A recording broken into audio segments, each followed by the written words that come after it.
ಮೂಡ ತನಿಖೆ shock CM ಸಿದ್ದರಾಮಯ್ಯಗೆ tension ಕೆಲವೇ ಕ್ಷಣಗಳಲ್ಲಿ ಸಿಎಂ ವಿರುದ್ಧ ಎಫ್ಐಆರ್ ದಾಖಲಾಗುತ್ತಾ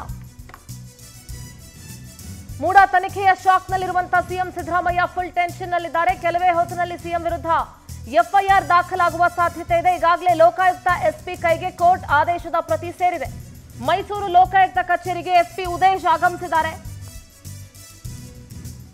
ಕೆಲವೇ ಕ್ಷಣಗಳಲ್ಲಿ ಸಿಎಂ ಸಿದ್ದರಾಮಯ್ಯ ವಿರುದ್ಧ ಎಫ್ಐಆರ್ ದಾಖಲಾಗುವ ಸಾಧ್ಯತೆ ಇದೆ ಸಿಎಂ ಸಿದ್ದರಾಮಯ್ಯ ಪತ್ನಿ ಹಾಗೆ ಅವರ ಬಾಮೈದ ಮಲ್ಲಿಕಾರ್ಜುನ್ ಮೇಲೆ ಎಫ್ಐಆರ್ ಆಗುವ ಸಾಧ್ಯತೆ ಇದೆ ಎಫ್ಐಆರ್ ದಾಖಲಿಸಿ ಮೂಡ ಕೇಸ್ ತನಿಖೆಯನ್ನ ಲೋಕ ಪೊಲೀಸರು ನಡೆಸ್ತಾರೆ ಯಾಕಂದ್ರೆ ಆಲ್ರೆಡಿ ಡಿಸೆಂಬರ್ 24ರ ಡೆಡ್ ಲೈನ್ ಅನ್ನ ಜನಪ್ರತಿನಿಧಿಗಳ ವಿಶೇಷ ನ್ಯಾಯಾಲಯ ಕೊಟ್ಬಿಟ್ಟಿದೆ ಸೊ ಹೀಗಾಗಿ ಪೊಲೀಸರು ಕೂಡ ತ್ವರಿತಗತಿಯಲ್ಲಿ ತನಿಖೆಯನ್ನ ನಡೆಸಬೇಕಾಗಿದೆ ಕೆಲವೇ ಕ್ಷಣಗಳಲ್ಲಿ ಸಿಎಂ ವಿರುದ್ಧ ಎಫ್ಐಆರ್ ದಾಖಲಾಗುತ್ತಾ ಅನ್ನುವಂತಹ ಪ್ರಶ್ನೆ ಇದೆ ಈಗಾಗಲೇ ಲೋಕಾಯುಕ್ತ ಎಸ್ಪಿ ಕೈಗೆ ಕೋರ್ಟ್ ಆದೇಶದ ಪ್ರತಿ ಸೇರಿದೆ ಆದೇಶದ ಪ್ರತಿ ಸಿಗುವವರೆಗೂ ಎಫ್ಐಆರ್ ಹಾಕ್ಲಿಕ್ಕೆ ಆಗಲ್ಲ ಅಂತ ಹೇಳ್ತಾ ಇದ್ರು ಆದ್ರೆ ಈಗ ಕೋರ್ಟ್ನ ಆದೇಶದ ಪ್ರತಿ ಲೋಕಾಯುಕ್ತ ಎಸ್ಪಿ ಉದೇಶ್ ಅವರ ಕೈಗೆ ಸೇರಿದೆ ಮೈಸೂರು ಲೋಕಾಯುಕ್ತ ಕಚೇರಿಗೆ ಆಗಮಿಸಿದ್ದಾರೆ ಎಸ್ಪಿ ಉದೇಶ್ ಕೆಲವೇ ಕ್ಷಣಗಳಲ್ಲಿ ಸಿದ್ದರಾಮಯ್ಯ ಅವರ ಪತ್ನಿ ಪಾರ್ವತಿ ಹಾಗೆ ಅವರ ಬಾಮೈದನ ವಿರುದ್ಧ ಎಫ್ಐಆರ್ ದಾಖಲಾಗುವ ಸಾಧ್ಯತೆ ಇದೆ ಎಫ್ಐಆರ್ ದಾಖಲಿಸಿ ಮೂಡ ಕೇಸ್ ತನಿಖೆಯನ್ನ ಲೋಕ ಪೊಲೀಸರು ನಡೆಸಲಿದ್ದಾರೆ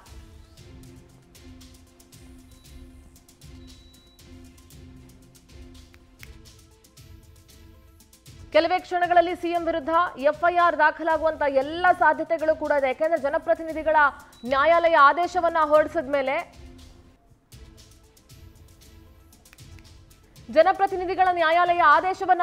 ಮೇಲೆ ಆ ಆದೇಶದ ಪ್ರತಿ ಲೋಕಾಯುಕ್ತ ಕೈ ಸೇರಬೇಕಾಗಿತ್ತು ಲೋಕಾಯುಕ್ತ ಎಸ್ಪಿ ಕೈಗೆ ಸೇರಬೇಕಾಗಿತ್ತು ಆ ಪ್ರತಿ ಈಗ ಲೋಕ ಎಸ್ಪಿ ಕೈಗೆ ಸೇರಿದೆ ಅವರು ಮೈಸೂರಿನ ಲೋಕಾಯುಕ್ತ ಕಚೇರಿಗೆ ಕೂಡ ಆಗಮಿಸಿದ್ದಾರೆ ಕೆಲವೇ ಕ್ಷಣಗಳಲ್ಲಿ ಸಿಎಂ ಸಿದ್ದರಾಮಯ್ಯ ವಿರುದ್ಧ ಎಫ್ಐಆರ್ ದಾಖಲಾಗುವ ಸಾಧ್ಯತೆ ಇದೆ ಮೈಸೂರಿನಲ್ಲಿ ಸಾಕಷ್ಟು ಡೆವಲಪ್ಮೆಂಟ್ಗಳಾಗ್ತಾ ಇದೆ ಸಿಎಂ ಸಿದ್ದರಾಮಯ್ಯ ಮತ್ತು ಅವರ ಪತ್ನಿ ಬಾಮೈದ ಇವರ ಮೇಲೆ ಎಫ್ಐಆರ್ ದಾಖಲಾಗುತ್ತೆ ಎಫ್ಐಆರ್ ದಾಖಲಿಸಿ ಮೂಡ ಕೇಸ್ ತನಿಖೆಯನ್ನ ಲೋಕ ಪೊಲೀಸರು ನಡೆಸಲಿದ್ದಾರೆ ನಮ್ಮ ಮೈಸೂರು ಪ್ರತಿನಿಧಿ ಸುರೇಶ್ ನೇರ ಸಂಪರ್ಕದಲ್ಲಿ ಜಾಯ್ನ್ ಆಗ್ತಾ ಇದ್ದಾರೆ ಸುರೇಶ್ ಮೈಸೂರಿನಲ್ಲಿ ಸಾಕಷ್ಟು ಡೆವಲಪ್ಮೆಂಟ್ ಆಗ್ತಾ ಇದೆ ಒಂದ್ ಕಡೆ ನೋಡಿ ನಾಡಹಬ್ಬ ದಸರಾ ಕೂಡ ಅದರ ಸಂಭ್ರಮ ಒಂದ್ ಕಡೆ ಇನ್ನೊಂದ್ ಕಡೆ ಮೈಸೂರಿನಲ್ಲಿ ಆಗ್ತಾ ಇರುವಂತಹ ಈ ಮೂಡ ಹಗರಣದ ಒಂದಷ್ಟು ಬೆಳವಣಿಗೆಗಳು ಸದ್ಯಕ್ಕೆ ಮೂಡ ಹಗರಣದ ತನಿಖೆ ಯಾವಾಗಿಂದ ಆರಂಭ ಆಗುತ್ತೆ ಎಫ್ಐಆರ್ ಯಾವಾಗ ದಾಖಲಿಸ್ತಾರೆ ಆದೇಶ ಪ್ರತಿ ಈಗ ಎಸ್ಪಿ ಕೈಗೆ ಸೇರಿದ್ದೇವೆ ಸುರೇಶ್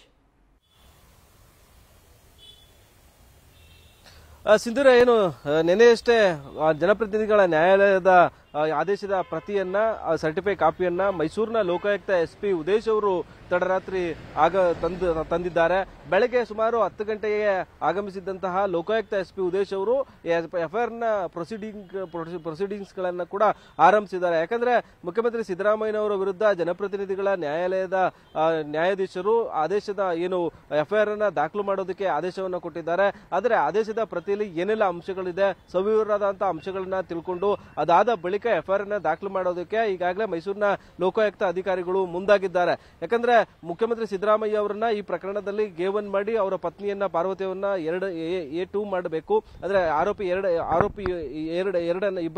ಎರಡನ್ನ ಮಾಡಬೇಕು ಜೊತೆಗೆ ಮಲ್ಲಿಕಾರ್ಜುನ ಸ್ವಾಮಿ ಸೇರಿದಂತೆ ಅವರಿಗೆ ಜಮೀನನ್ನ ಕೊಟ್ಟಂತಹ ವ್ಯಕ್ತಿಯನ್ನು ಕೂಡ ಇಲ್ಲಿ ಪ್ರಕರಣದಲ್ಲಿ ಸೇರಿಸಬೇಕು ಅನ್ನೋ ಒಂದು ವಿಚಾರವನ್ನು ಮುಂದಿಟ್ಕೊಂಡು ಈಗಾಗಲೇ ಲೋಕಾಯುಕ್ತ ಪೊಲೀಸರು ಈ ಒಂದಷ್ಟು ಮೇಲಧಿಕಾರಿಗಳಿಂದ ಮಾಹಿತಿಯನ್ನ ಪಡೆದುಕೊಳ್ತಿದ್ದಾರೆ ಮೈಸೂರಿನ ಲೋಕಾಯುಕ್ತ ಎಸ್ಪಿ ಆಗಿರ್ತಕ್ಕಂಥ ಉದೇಶ್ ಅವರು ಸಿದ್ದರಾಮಯ್ಯ ಅವರ ವಿರುದ್ಧ ಕೋರ್ಟ್ನ ನಿರ್ದೇಶನದ ಮೇಲೆ ಎಫ್ಐಆರ್ ಅನ್ನ ದಾಖಲು ಮಾಡೋದಕ್ಕೆ ಮುಂದಾಗಿದ್ದಾರೆ ಮತ್ತೊಂದು ಕಡೆ ಮುಖ್ಯಮಂತ್ರಿ ಸಿದ್ದರಾಮಯ್ಯನವರು ಮೈಸೂರಿಗೆ ಕೂಡ ಆಗಮಿಸುವಂತಹ ನಿರೀಕ್ಷೆ ಇರತಕ್ಕಂತಹ ಹಿನ್ನೆಲೆಯಲ್ಲಿ ಒಂದ್ ಕಡೆ ಕಾಂಗ್ರೆಸ್ನ ಕಾರ್ಯಕರ್ತರು ಸಿದ್ದರಾಮಯ್ಯ ಅವರಿಗೆ ಬೆಂಬಲವನ್ನ ಕೊಟ್ಟು ನಾವು ನಿಮ್ಮ ಬೆನ್ನಿಗಿದ್ದೇವೆ ನೀವು ರಾಜೀನಾಮೆಯನ್ನ ಕೊಡೋದು ಬೇಡ ಅಂತ ಹೇಳಿದ್ರೆ ಮತ್ತೊಂದು ಕಡೆ ಬಿಜೆಪಿಯ ನಾಯಕರು ಮೈಸೂರಿನ ಮುಖ್ಯಮಂತ್ರಿ ಸಿದ್ದರಾಮಯ್ಯ ಅವರು ಮೈಸೂರಿನ ಜಿಲ್ಲಾ ಪಂಚಾಯಿತಿ ಸಭಾಂಗಣದಲ್ಲಿ ನಡೆಸುವಂತಹ ಕೆಡಿಪಿ ಸಭೆಗೆ ಮುಖ್ಯಮಂತ್ರಿ ಸಿದ್ದರಾಮಯ್ಯ ಅವರು ಹೋಗಬಾರದು ಅವರ ಕಾರಿಗೆ ತಡೆ ಹಿಡಬೇಕು ಅಂತೇಳಿ ಸಿದ್ದರಾಮಯ್ಯ ಅವರ ವಿರುದ್ಧ ಗೆರಾವ್ ಆಗಬೇಕು ಜೊತೆಗೆ ರಾಜೀನಾಮೆಯನ್ನ ಒತ್ತಾಯಿಸಬೇಕು ಅನ್ನೋ ಒಂದು ಉದ್ದೇಶದಿಂದ ಅಲ್ಲಿ ಬಿಜೆಪಿಯ ನಾಯಕರು ಜಿಲ್ಲಾ ಪಂಚಾಯತ್ನ ಮುಂಭಾಗ ಬೀಡು ಬಿಟ್ಟಿರತಕ್ಕಂಥದ್ದು ಹೀಗಾಗಿ ಪೊಲೀಸ್ ಸರ್ಪಗಾವಲನ್ನು ಕೂಡ ಅಲ್ಲಿ ಹಾಕಲಾಗಿರ್ತಕ್ಕಂಥದ್ದು ಒಂದು ಕಡೆ ಆ ಒಂದು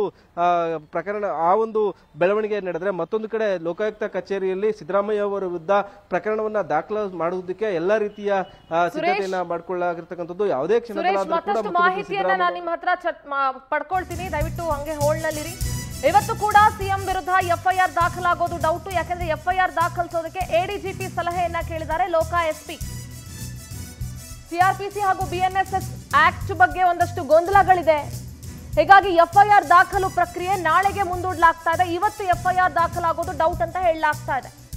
ಸಿಆರ್ಪಿಸಿ ಅಡಿ ದಾಖಲು ಮಾಡಬೇಕು, ಬಿಎನ್ಎಸ್ಎಸ್ ಅಡಿಯಲ್ಲಿ ದಾಖಲು ಮಾಡಬೇಕು ಅನ್ನೋದ್ರ ಬಗ್ಗೆ, ಆಕ್ಟ್ಗಳ ಬಗ್ಗೆ ಒಂದಷ್ಟು ಗೊಂದಲ ಇದೆ. ಹೀಗಾಗಿ ಎಫ್ಐಆರ್ ದಾಖಲು ಪ್ರಕ್ರಿಯೆ ನಾಳೆಗೆ ಮುಂದೂಡಲಾಗಿದೆ.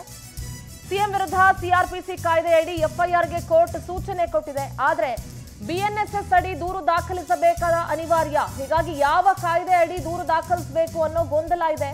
ಲೋಕಾಯುಕ್ತ ಎಡಿಜಿಪಿಗೆ ಪತ್ರವನ್ನ ಬರೆದಿದ್ದಾರೆ. Lokayukta SP TG Udesh. ಸುರೇಶ್ ಮಾಹಿತಿಯನ್ನ ನೀಡ್ತಾರೆ. ಸುರೇಶ್, ಈಗ ಸಿಆರ್ಪಿಸಿ ಹಾಗೂ ಬಿಎನ್ಎಸ್ ಆಕ್ಟ್ಗಳ ಬಗ್ಗೆ ಒಂದಷ್ಟು ಗೊಂದಲ ಇದೆ. ಈಗ ಕೋರ್ಟ್ ಹೇಳಿರೋದು ಸಿಆರ್ಪಿಸಿ ಅಡಿಯಲ್ಲಿ ಅಂತ ಹೇಳಿ, ಆದ್ರೆ ಬಿಎನ್ಎಸ್ಎಸ್ ಅಡಿಯಲ್ಲಿ ದಾಖಲಿಸಬೇಕಾದಂತಹ ಅನಿವಾರ್ಯತೆ ಇದೆ. ಇದ್ರ ಬಗ್ಗೆ ಒಂದಷ್ಟು ಗೊಂದಲ ಇದೆ. ಇವತ್ತು ದೂರು ದಾಖಲಾಗಲ್ಲ ಅಂತ ಹೇಳಲಾಗ್ತಾ ಇದೆ. ಇದ್ರ ಬಗ್ಗೆ ಏನು ಅಪ್ಡೇಟ್ಸ್ ಇದೆ ಸುರೇಶ್? ಹೌದು ಸಿಂಧೂರ, ಇದು ಈಗಷ್ಟೇ ಬಂದಿರತಕ್ಕಂತ ಇನ್ಫಾರ್ಮೇಶನ್. ಅಂದ್ರೆ ಬಹಳ ಮುಖ್ಯವಾಗಿ ಮುಖ್ಯಮಂತ್ರಿ ಸಿದ್ದರಾಮಯ್ಯ ಅವರ ವಿರುದ್ಧ ಬೆಂಗಳೂರಿನ ಜನಪ್ರತಿನಿಧಿಗಳ ನ್ಯಾಯಾಲಯದ ನ್ಯಾಯಾಧೀಶರು ಸಿಆರ್ಪಿಸಿ ಆಕ್ಟ್ಗಳ ಅಡಿಯಲ್ಲಿ ಅವರ ವಿರುದ್ಧ ಎಫ್ಐಆರ್ ಅನ್ನ ದಾಖಲು ಮಾಡಿ ನೀವು ತನಿಖೆಯನ್ನ ಮಾಡಿ ಡಿಸೆಂಬರ್ 24ರ ಒಳಗೆ ವರದಿಯನ್ನ ಕೊಡಬೇಕು ಅಂತೇಳಿ ಆದೇಶವನ್ನ ಮೊನ್ನೆಯಷ್ಟೇ ಹೊರಡಿಸಿದೆ. ಆದ್ರೆ 1/7/2024 ಬಳಿಕ ಭಾರತೀಯ ನಾಗರಿಕ ನ್ಯಾಯ ದಂಡ ಸಂಹಿತೆ ರೂಲ್ಸ್ ಅನ್ನ ಸುಪ್ರೀಂ ಕೋರ್ಟ್ ಜಾರಿಗೆ ಮಾಡಿಸಿದೆ. ಹಾಗಾಗಿ ದಾಖಲಾಗುವಂತ ಹೊಸ ಕೇಸ್ಗಳು, ಹೊಸ ಪ್ರಕರಣಗಳೇನಿದೆ ಅವೆಲ್ಲವನ್ನು ಕೂಡ ಬಿಎನ್ಎಸ್ಎಸ್ ಅಡಿಯಲ್ಲೇ ಪ್ರಕರಣವನ್ನ ದಾಖಲು ಮಾಡಿಕೊಳ್ಬೇಕು. ಆದ್ರೆ ಬೆಂಗಳೂರಿನ ಜನಪ್ರತಿನಿಧಿಗಳ ನ್ಯಾಯಾಲಯದ ನ್ಯಾಯಾಧೀಶರು ಕೊಟ್ಟಿರ್ತಕ್ಕಂತ ಆದೇಶ ಏನಿದೆ, ಅವರು ಬಿಎನ್ಎಸ್ಎಸ್ ಅನ್ನ ಅಲ್ಲಿ ಉಲ್ಲೇಖವನ್ನ ಮಾಡದೆ ಇಲ್ಲಿ ಸಿಆರ್ಪಿಸಿ ಅಡಿಯಲ್ಲಿ ನೀವು ಮುಖ್ಯಮಂತ್ರಿ ಸಿದ್ದರಾಮಯ್ಯ ಅವರನ್ನ ಇನ್ವೆಸ್ಟಿಗೇಷನ್ ಮಾಡಬೇಕು, ಅವರ ಮೇಲೆ ಎಫ್ಐಆರ್ ಅನ್ನ ದಾಖಲು ಮಾಡಿಕೊಡಬೇಕು ಅಂತೇಳಿ ಡೈರೆಕ್ಷನ್ ಅನ್ನ ಕೊಟ್ಟಿದೆ. ಇದು ಮುಖ್ಯಮಂತ್ರಿ ಸಿದ್ದರಾಮಯ್ಯ ಅವರ ಮೇಲೆ ಎಫ್ಐಆರ್ ಅನ್ನ ದಾಖಲು ಮಾಡೋದಕ್ಕೆ ತಡ ಆಗ್ತಾ ಇದೆ. ಯಾಕಂದ್ರೆ ಗೊಂದಲದಲ್ಲಿ ಅಧಿಕಾರಿಗಳು ಇದ್ದಾರೆ. ನ್ಯಾಯಾಲಯದ ನ್ಯಾಯಾಧೀಶರು ಹೇಳಿರುವ ಪ್ರಕಾರವಾಗಿ ಡಿಸೆಂಬರ್ 24ರ ಒಳಗಾಗಿ ನೀವು ಈ ಒಂದು ಪ್ರಕರಣಕ್ಕೆ ಸಂಬಂಧಪಟ್ಟಂತೆ ಸಂಪೂರ್ಣ ವರದಿಯನ್ನ ನೀವು ಸಲ್ಲಿಸಬೇಕು ನ್ಯಾಯಾಲಯಕ್ಕೆ ಅಂತ ಹೇಳಿದ್ದಾರೆ. ಆದ್ರೆ ಇವತ್ತೇ ಎಫ್ಐಆರ್ ಅನ್ನ ದಾಖಲು ಮಾಡಬೇಕಾ ಅಥವಾ ಯಾವಾಗ ಎಫ್ಐಆರ್ ಅನ್ನ ದಾಖಲು ಮಾಡಬೇಕು ಅನ್ನೋದನ್ನ ಅಲ್ಲಿ ಉಲ್ಲೇಖವನ್ನ ಮಾಡಿಲ್ಲ. ಹೀಗಾಗಿ ಅಧಿಕಾರಿಗಳು ಎಫ್ಐಆರ್ ದಾಖಲು ಮಾಡುವ ವಿಚಾರಕ್ಕೆ ಸಂಬಂಧಪಟ್ಟಂತೆ, ಟೆಕ್ನಿಕಲ್ ಸಮಸ್ಯೆಗೆ ಸಂಬಂಧಪಟ್ಟಂತೆ ಲೋಕಾಯುಕ್ತ ಎಡಿಜಿಪಿಯ ಬಳಿ ಈ ಒಂದು ಮಾರ್ಗದರ್ಶನ ಮತ್ತೆ ಸಲಹೆಯನ್ನ ಕೇಳಿದ್ದಾರೆ. ಮೈಸೂರಿನ ಲೋಕಾಯುಕ್ತ ಎಸ್ಪಿ ಆಗಿರ್ತಕ್ಕಂಥ ಉದೇಶ್ ಅವರು ಪ್ರಕರಣಕ್ಕೆ ಸಂಬಂಧಪಟ್ಟಂತೆ ಒಂದು ಲೆಟರ್ ಅನ್ನ ಕೂಡ ಬರೆದಿದ್ದಾರೆ.